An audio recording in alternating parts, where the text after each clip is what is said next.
우리 이사야 42장 3절 4절에 있는 말씀을 중심으로 예수님의 성품이라고 하는 그런 주제로 은혜를 나누고자 합니다. 이사야는 우리 예수님의 세상에 오시기 700년 전에 왔던 그런 선지자죠. 그래서 이사야가 이 땅에 오실 예수 그리스도를 예언한 그런 내용이 오늘 여기 성경에 기록이 되어 있습니다. 예수님을 어떻게 예언을 했을까? 여러분이 오늘 이 시간에 그냥 왔다 돌아가는 시간이 아니라 예수님은 세상에 오시는 목적이 여러 가지가 있지만 첫째 우리들을 구원하시기 위함, 또 우리 예수님이 십자가를 지시기 위함, 우리 예수님께서 부활하시기 위함, 또 많은 백성들이 보는 앞에서 천국으로 승천하시는 모습을 보여주시기 위해서 이 땅에 예수님이 오셨다라는 겁니다.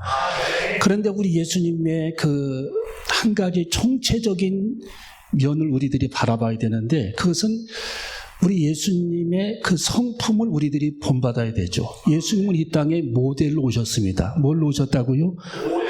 모델로 오셨다, 모델. 그래서 어떤 사람은 막 공자만 자꾸 본받으려고 하고, 어떤 사람은 장자, 이 옥천에 장자 마을이 있더만요. 그 장자. 이 장자만 본받으려고 하고, 어떤 사람은 노자에 푹 빠져가지고, 저도 대학 다닐 때 노자에 빠져가지고 공부를 많이 했는데, 빠진 게 아니라 공부를 많이 했어요.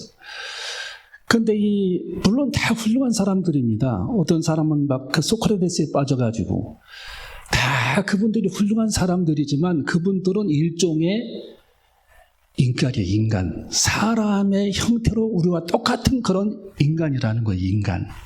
그냥 훌륭한 인간이다라고 보면 되는 거예요. 훌륭한 인간이다.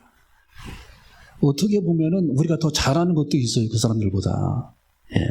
팔씨름하면 우리가 이길 수도 있어요. 달리기 하면 더 우리가 잘할 수도 있고, 말은 더 잘할 수도 있어요. 공자는 말을 더듬었다고 그랬거든요.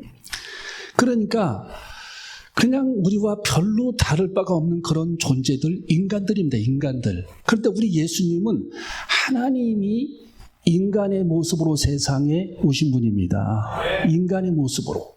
이 하나님께서 인간의 모습으로 세상에 오신 분이 우리 예수님이시기 때문에 우리는 예수님의 일거수일투족을 쫙 우리들이 공부하고 연구할 필요가 있는 거예요. 왜? 그분은 이 세상에서 최고로 자랑스럽고 최고의 인격을 소유한 분이시고 최고의 능력을 가지신 분이시고 이 땅에 그 어떤 사람보다도 최고의 지혜를 가지신 분이 우리 예수님입니다. 그래서 우리는 예수님을 주도 면밀하게 연구를 해봐야 돼요. 그리고 그분을 읽어봐야 되고, 그분의 성품을 접촉해봐야 되고, 그분의 사랑을 깊이 연구해봐야 되고. 그래서 우리 예수님의 그 사랑의 깊이와 그 예수님의 인격의 넓이, 우리 예수님의 십자가의 사랑의 깊이와 우리 예수님의 인격의 그 넓이를 우리들은 다 조사해보고 연구하고 암송해보고 묵상하면서, 그래서 우리는 예수 그리스도를 연구하는 겁니다. 공부하는 거예요. 왜? 그분의 성품을 닮아가기 위해서입니다. 그분은 하나님이셨습니다. 하나님께서 인간의 모습으로 세상에 유일하게 오신 분이 우리 예수 그리스도입니다. 그러니 그분의 인격과 그분의 발자취가 우리의 삶에 얼마나 귀중한 그런 귀감이고 교훈이고 보배고 능력인지 모릅니다.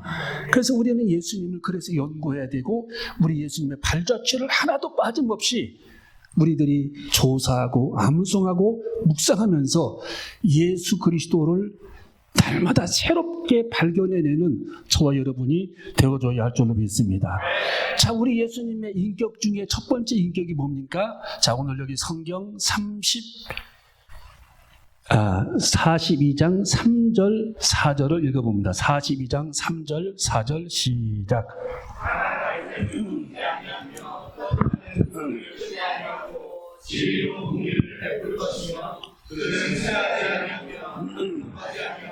세상의 공의를 지키기에 성들이 그 구원을 앙망하리라. 아멘. 자, 자, 우리 예수님의 그 성품은 어떤 성품을 우리 예수님은 갖고 계셨느냐? 우리 예수님의 성품을 우리들이 본받아야 되는데 무엇을 본받아야 되겠느냐? 첫 번째가 상한 갈대를 꺾지 아니하시는 성품을 우리 예수님은 갖고 계셨다라는 겁니다. 상한 갈대. 여러분, 이 갈대는 인간을 비유하는 그 식물이 갈대예요. 갈대. 그래서 사람을 갈대와 같다. 예, 그래서 이 갈대는 바람결에 이렇게 흔들리잖아요, 날마다. 우리 사람도 마음이 날마다 이렇게 흔들리잖아요. 아침, 저녁으로. 밥상 들기 12번 마음이 변해. 이 인간의 마음. 아침에는 막 굳은 맹세했다가 저녁에는 나 아닌데 하고서 전화 뚝 끊어버리는 그런 인간. 그 사람들하고 굳은 맹세 약속해반들 이게 별 오래 못 가요. 인간은 그렇게 마음이 아침 저녁으로 바뀌어. 마음이 이렇게 바뀝니다. 아무리 도장 찍고 뭐 복사하고 손 걸고 해도 별로 의미가 없어요. 인간은. 결국은 자기 고집대로 자기 욕심대로 살아가는 것이 인간인데, 여러분들에게 다 해당되는 그런 얘기는 아니겠죠. 여러분들은 한 단계 성숙한 그런 존재들이니까 너무 서운해 생각하지 마세요. 그 사람은 약속을 해도 그게 오래 못 가고, 뭐 평생 변하지 않을 것처럼 그렇게 굳은 약속을 해도 그게 1년 가면 또 바뀌고. 이게 인간의 모습이에요. 인간의 모습. 그래서 인간을 가리켜서 갈대와 같다. 인간은 갈대 같은 그런 존재이다. 이 갈대는 바람결에, 큰 거센 그런 바람결에는 갈대들이 부러지기도 합니다. 그 사람도 갈대처럼 생긴 그런 존재들이기 때문에 사람도 부러집니다. 자꾸 의지가 꺾여요. 생각이 꺾이고, 비전이 꺾이기도 하고, 낙심하기도 하고, 실망하기도 하고, 확 믿음이 다운되기도 하고. 이게 인간이에요, 인간. 근데 우리 예수님은 어떤 성품을 갖고 계시느냐? 우리 예수님은 꺾인 그런 갈대를 여러분이 보게 되면 어떻게 하고 싶습니까? 사람의 충동이 꺾어버리자, 이걸. 그런 충동을 갖고 있는데 우리 예수님은 꺾인 그런 갈대도 우리 예수님은 꺾어버리지 않는 그런 성품을 갖고 계시다라는 거예요. 꺾어버리지 않는 그런 성품. 이야, 제가 이 말씀을 묵상하면서 성 어거스틴에 관한 내용들을 오늘 제가 또 읽어봤거든요. 이 성 어거스틴의 어머니 모니카는 그 아들을 위해서 이 세상 사람들, 이웃들, 그를 아는 사람들은 꺾어버리라고 했어요. 꺾어버리라고, 포기하라고. 네 아들 포기해야 돼. 망난이야, 개망난이야, 구제불능이야, 이런 얘기를 다 합니다. 그런데 이 성 어거스틴의 어머니 모니카는 그렇게 하지를 않는 겁니다. 자기 아들이니까.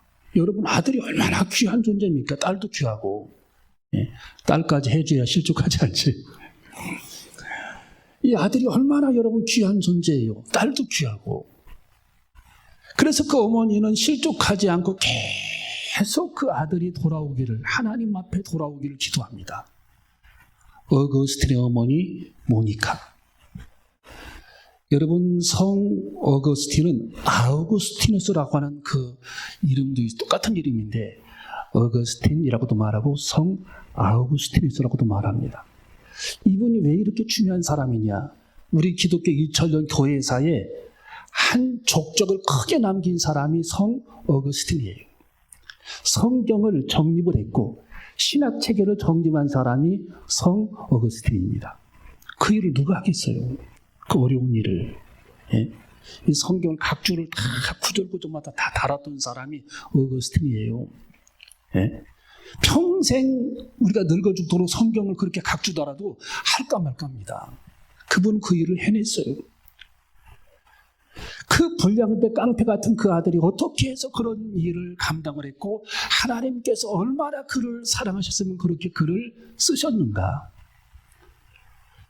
그의 친구들, 그를 아는 모든 사람들은 어거스틴을 버리라고 그랬어요. 포기하라.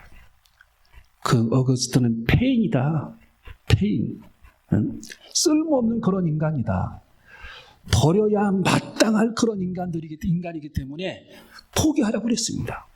그런데 그의 어머니 모니카는 그를 포기하지를 않았어요. 계속 기다리며 그를 위해 기도합니다. 여러분, 우리는 기다려야 할 줄로 믿습니다. 그리고 기도해야 할 줄로 믿습니다. 하나님은 이렇게 고쳐서 그들을 쓰신다라는 거예요. 다 버려야 마땅할 그런 인간들도 하나님께서 그를 고치고 하나님께서 다듬고 그들을 고치셔서 하나님은 포기할 수밖에 없는 그런 상황의 인간도 하나님께서는 포기하지 아니하시고 끝까지 하나님께서는 견디시고 기다리시면서 그를 고쳐서 사용하시는 전능하신 하나님이십니다. 우리는 하나님의 능력을 믿어야 할 줄로 믿습니다. 하나님의 사랑을 기다려야 할 줄로 믿습니다.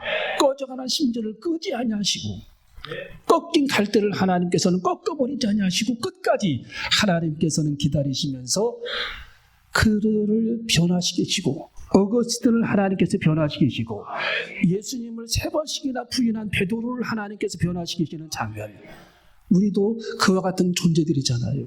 다 하나님 앞에 부족한 존재들, 고침받아야 할 그런 일들이 참 많은 그런 존재들, 연약한 그런 존재들, 결심이 약한 그런 존재들, 하나님 앞에 나약한 그런 존재들이지만 하나님은 기다리시고 또 기다리시면서 하나님께서는 또 우리들을 빚으시면서 또 기다리시고 하나님은 때로는 매를 대리면서 또 하나님께서는 기다리시고 매를 대신 후에 또 사랑으로 품어주시면서 우리를 기다리시고 책망하시면서 또 우리를 품어주시고 기다리시는 하나님, 그 사랑의 높이와 깊이를 갖고 계신 그 전능하신 하나님의 그 사랑을 우리는 귀한 말씀을 통해서 예수님은 그런 분이시구나.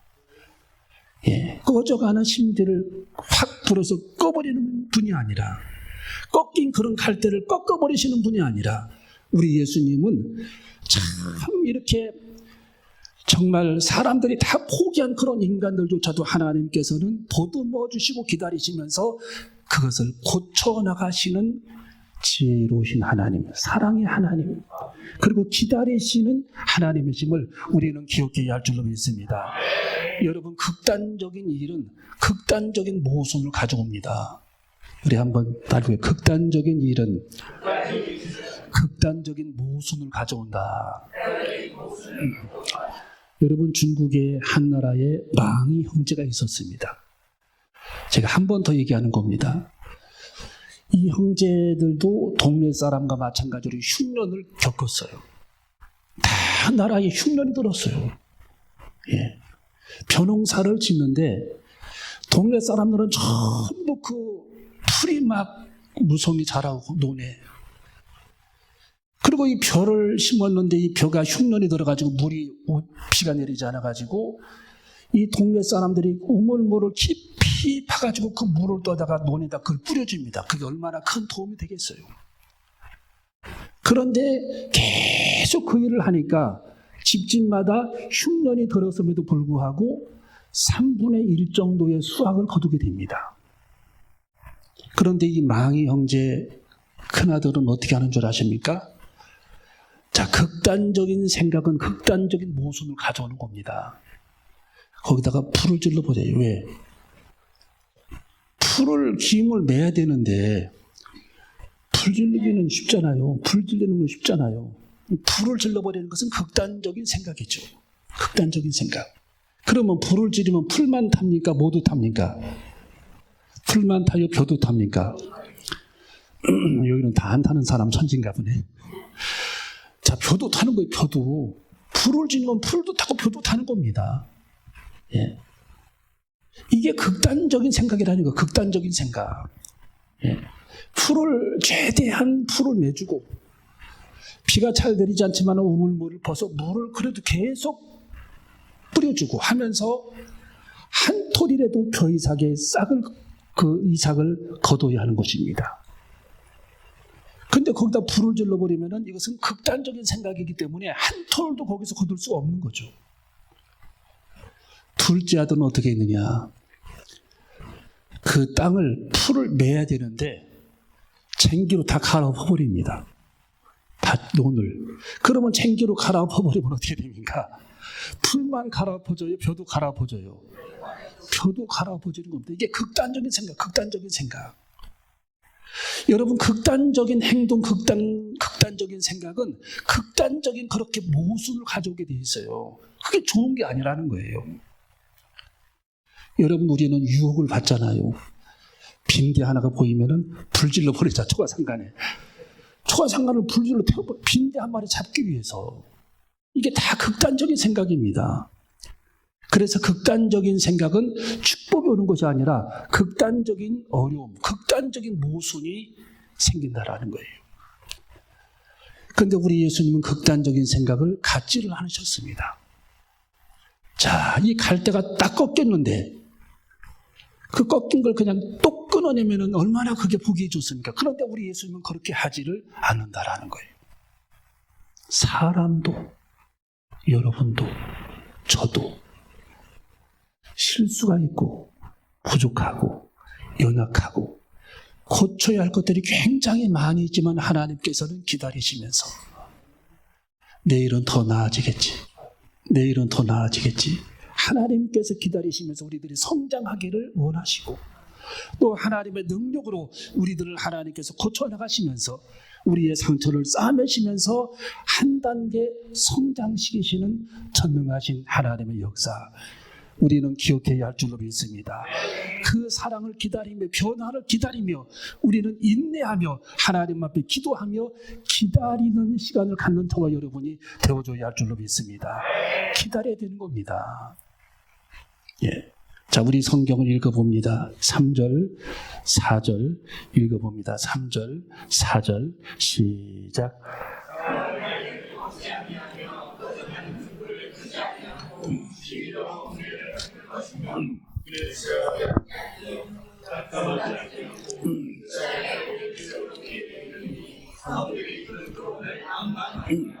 아멘.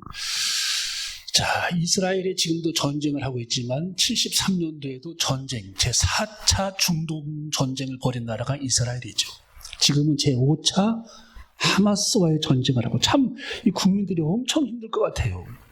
예. 전쟁을 그렇게 많이 하니까 지금도 이스라엘 그 방송 들어보니까 10만 명이 시위를 하더라고요. 전쟁 그만 중지하라고 10만 명이. 참 이게 안 할 수도 없고 안 하자니 그렇고 내버려 두자니 계속 또 도발이 오고 참 딜레마입니다. 딜레마. 다 이스라엘 주변 나라가 다 적국이잖아요. 뭐 시리아도, 예, 레바논의 또 헤즈볼라, 팔레스타인의 하마스, 에집트 그 적들, 예, 이게 다 적국이에요. 적국. 한 나라도 동조해주는 나라가 그 주변에 없는 겁니다. 이스라엘이. 예? 끊임없이 테러를 당합니다. 거기서 물렁하게 대처했다가는 계속 그들이 공격을 하니까 세게 나가는 거예요. 세게 이스라엘이. 그래서 전쟁을 하는 겁니다. 그래서 함부로 못 건드리는 거예요. 이번에도 굉장히 세게 나가잖아요. 73년도에 제4차 중동 그 전쟁 때에도 욤키프로 전쟁, 욤키프로라고 하는 단어 자체가 휴일에 일어난 전쟁에 대해서 욤키프로 전쟁인데 그때도 에집트하고 시리아가 침공을 해버렸어요. 에집트하고 시리아가 이스라엘을.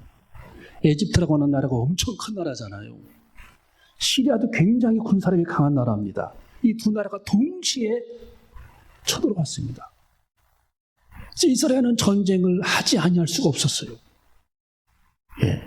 그래서 어마어마하게 군인들을 소집을 해가지고 예비군들을 다 소집해가지고 전쟁을 벌였습니다.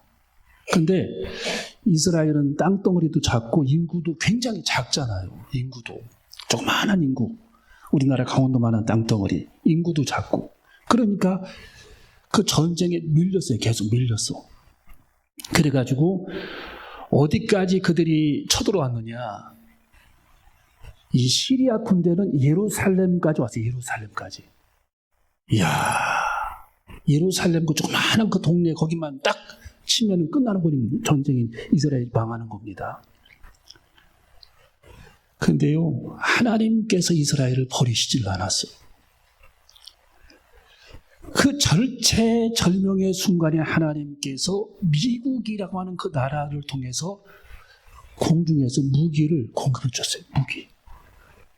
미국이 얼마나 급했냐면 이스라엘이 망하게 생겼으니까 그 시겔루스라고 하는 큰 그 수송기 이 수송기에다가 탱크 대포 이런 거를 막 그냥 막 싣고 와가지고 그걸 바로바로 내려줬습니다. 이 폭탄까지 다 장전해가지고 얼마나 급했으면 나라가 망하게 생겼으니까. 그래서 망하기 직전에 이스라엘이 거기서 다시 회생을 하게 돼요. 그 무기를 공급받고 탄약이 다 떨어졌는데 그게 용키프로 전쟁에서 이스라엘이 살아나게 된 비밀입니다. 하나님께서 미국인들의 손길을 통해서 그들을 다시 한번 하나님이 살려주셨습니다. 살려주신 거예요. 그래서 다시 회생합니다. 꺼져가는 그런 등불을 끄지 아니하시는 하나님.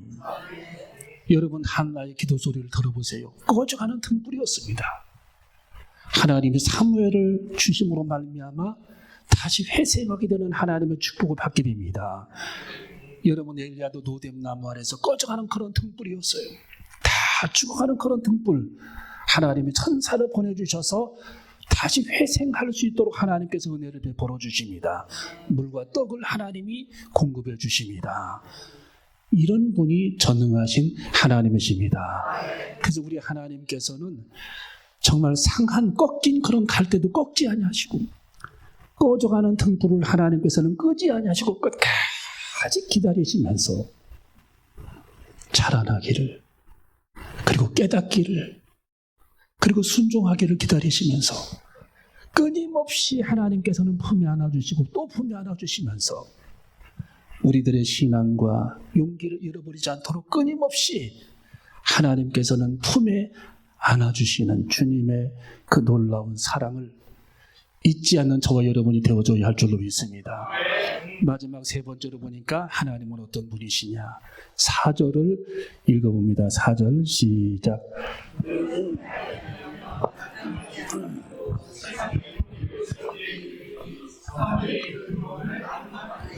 아멘. 자, 우리 예수님은 낙담하지 아니하시는 분이시래요. 할렐루야. 낙담치 않는 분이다.